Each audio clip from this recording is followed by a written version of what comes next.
nyina mudi ho enti no se mo ba na mo se mama hodi wona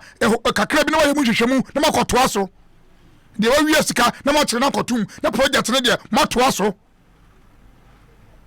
The only excuse I demand say some project we no emu nya fine nti ye kwa hwehwem kakra hwehwem no aya mama no nya ntem mo ye hwehwem so aya mo nkire nipa mo ye hwehwem a aya mo nkire nipa sa ran ko gina court eni o mo sem mo mo so ko dem won sawam anya brodefo eni wi nkufo nkontina ye sin sawam anya mo wi brode ne banche ene adwabafo a etwam traffic light eni wi fo nkontina ye sin sawam mu wi basic anu so mu chemba ho mu chemba ho e won so mu ho eti se mo ba na mo fo se project bi emu na ho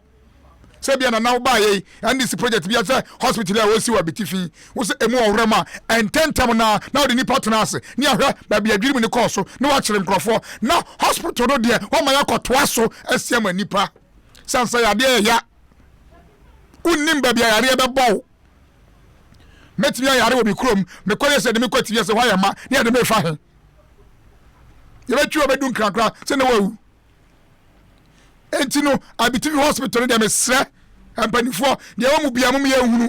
se dwirim bia koso amu ye hunu se bibia koso de amonto aso na mu nsi mayen etan se medika chama se wo bom me kwanta na pepiase bukuru wasadan hwehwe abenne enkro be 5000 and it depend on this hospital located at Abitifi.